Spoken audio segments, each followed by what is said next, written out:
Right, well, Russia's parliament has begun the process of suspending Moscow's participation in the 2010 New START nuclear treaty.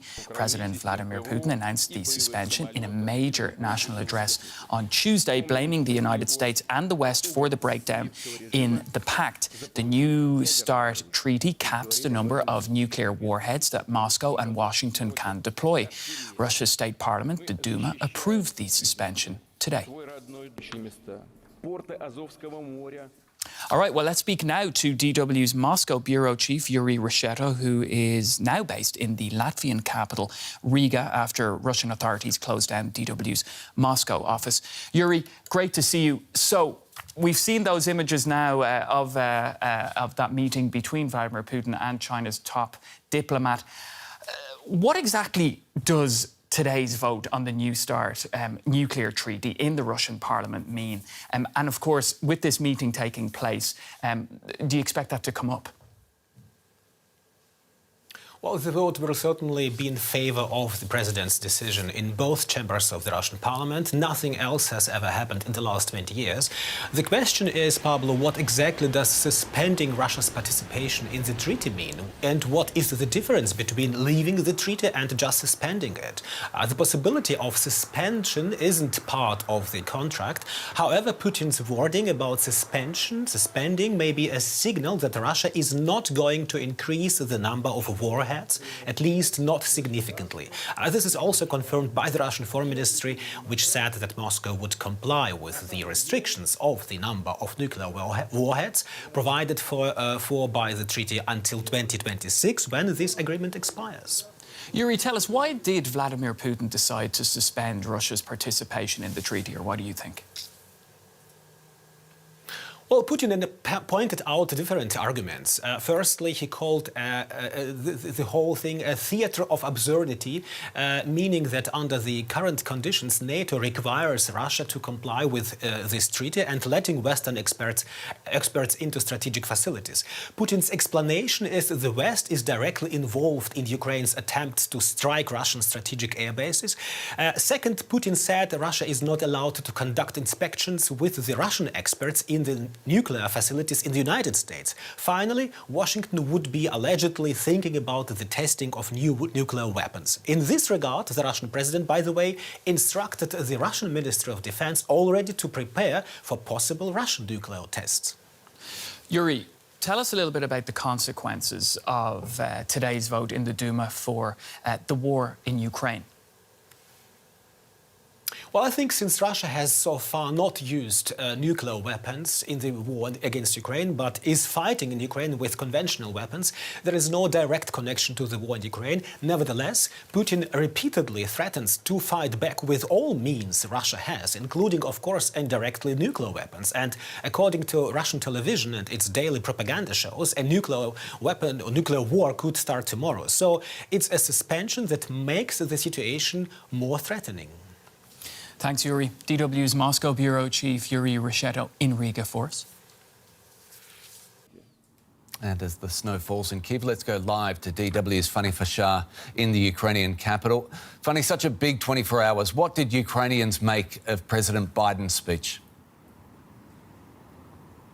To them, this is a ray of hope. One has to understand that there's simply not much to smile about here in Ukraine since Russia unleashed this full-scale invasion nearly a year ago. So President Biden first coming here to Kiev, actually he was at this site where I'm standing right now on Monday, and then headed straight to Warsaw to reaffirm the American commitment to support, as he says, this country, quote, as long as it takes. It's just very important to people here. It means a lot to them. But at the same time, of course, it's combined to this sense of urgency here amongst people that they're saying, it's very important, of course, that the US is rhetorically reaffirming its commitment, but there needs to be, of course, more. That means weapons that really help to repel Russian forces, and not just air defense systems. They are, of course, important to protect people here on the ground, but people are really calling for those fighter jets. They're calling for those long-range missiles. The latter, that was part of a discussion between President Zelensky and President Biden, but there's no decision so far actually whether those weapons are ever going to be delivered to Ukraine. So yes, it was important for Ukrainians to hear this again in the light of the fact also that the first year anniversary is just approaching. They need to hear that the US really stands side by side with Ukraine. But then again, there's also this sense of urgency and that time is running here and running out in the light of the fact that Russia is planning this major offensive this spring. Yeah, Biden's words followed those of Vladimir Putin in his State of the Nation address in Moscow. How have people reacted to Putin's nuclear threats in particular? It's not the first time that Ukrainians hear this, that basically Russia is blackmailing the rest of the world, stop supporting Ukraine, back off West, basically. Otherwise, we're just going to threaten Ukraine with the nuclear arsenal. So it's not the first time they hear it. I have to say also it's not a topic amongst people here because they really struggle just to think about how to survive here every day with the challenges that they face. I'm not just talking about the front lines, obviously, where things are much harsher even, but also here in the capital where people wake up trying to make up their minds now. Is there going to be electricity in the house? Is there going to be running water? And then again, of course, is there going to be a larger scale air offensive now ahead of the anniversary or on Friday, on February 21st? So people are nervous already. They don't really need to listen to Vladimir Putin's speech actually saying that he suspends that nuclear treaty and threatening to use a nuclear arsenal or to test a nuclear arsenal anytime soon. And with all those politics aside, what can you tell us about the situation on the battlefield? Zelensky has been hinting at a withdrawal from Bachmut before, quote, everyone dies. What are Ukrainians being told exactly? It's very, very difficult to establish the full picture of what is exactly actually happening in Bachmut. There's been a lot of focus on that town in the Donetsk region, which is of symbolic importance for Russians, something that they would like to present as a victory actually ahead of the anniversary, to say that there's an advancement here because there wasn't much actually during what they call already a winter offensive. But we do not know exactly what just is happening there. What we do know, however, that people are suffering in Bachmut. This was a town with 70,000 people before the war. About 5,000 civilians still remain in that heavily shelled town. And it's not just Bachmut, also the liberated city, the regional capital of Kherson region in the south has been attacked.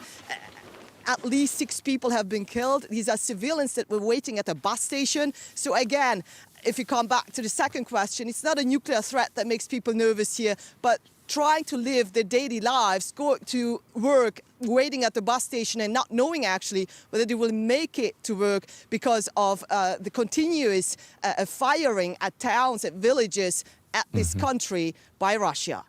DW's Fanny Fashar in Kyiv, many thanks. We're joined now by Abbas Galimov, a political analyst who used to write speeches for Russian President Vladimir Putin. He joins us from Tel Aviv, where he now lives. Mr. Galimov, welcome. Let's start at the obvious moment. Your reaction to yesterday's State of the Nation address. What do you make of Vladimir Putin's speech yesterday? Well, the main impression is, the main result is understanding that he doesn't have plan B. Actually, it's not the first time that we have this feeling. But every time you're expecting that probably now he'll present it, probably now, because everyone in Russia, you should understand that everyone in Russia, like 100% of Russian elites and half of Russian general population, they understand that in general the situation is going in the wrong direction, that the situation is getting worse and worse. So Putin should present plan B, what he's going to change. People are looking for a change, waiting for a change. And it was a big expectation that this change will be announced, whether it be strengthening the pressure, like declaring the official war. So far, it is just a military operation, special military operation, not an all-out war. So whether declaring a big war and making total mobilization, for example, or vice versa, trying to speak more about peace and about negotiations, trying for the conflict to go down. But neither happened.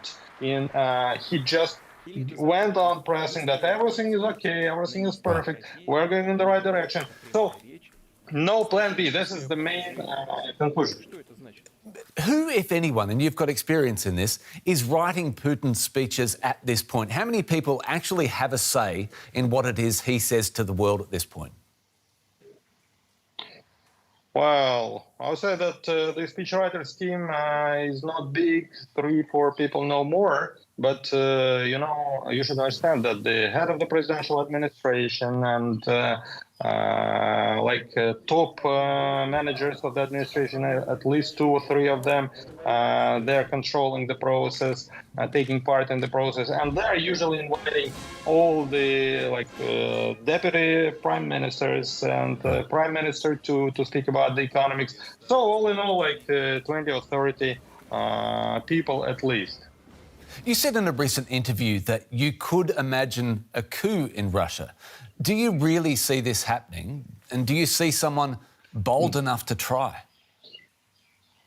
No, look, it's a kind of misunderstanding. I was answering the question, what would happen if Putin declares martial law and cancels the presidential elections, which are coming next year?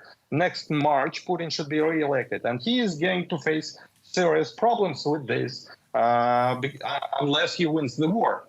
Because if he doesn't win the war, if he doesn't deliver this victory, he will face serious problems. People understand that. So people started discussing, well, what would happen if he cancels the elections? And in this case, I told the chances of a military coup will increase drastically within 1 year after next March, so by March 2025, so to say. But not now. Now I'm telling vice versa. The Russian military, who theoretically can arrange this coup, the Russian special services, they are so much, they are ruined, I would say, literally. Their identity is ruined. Their self-esteem is ruined by the Ukrainians, by the Ukrainian army. The defeat which Russians are suffering there, it deprives the military of their, you've got to make a coup, you've got to be confident in your own strength. Right? You cannot make a coup against a dictator. It's a risky thing. And Mr. Galimov, from what you know of Mr. Putin, from your experience with him, is he preparing for such a scenario right now, an attack on his power from within Russia? Is he ready for that? He is always taking care of this, and that's why he mentioned the elections in his yesterday's speech. Yesterday he told elections will be in time. So he is just showing the elites who can theoretically try to depose him that, look, I'm not a dictator, I'm a popularly elected president, the nation is behind me. So he is always taking care of this. A great time to get your insights. Vladimir Putin's former speechwriter, Abbas Galimov, thank you so much for your time. Thank you.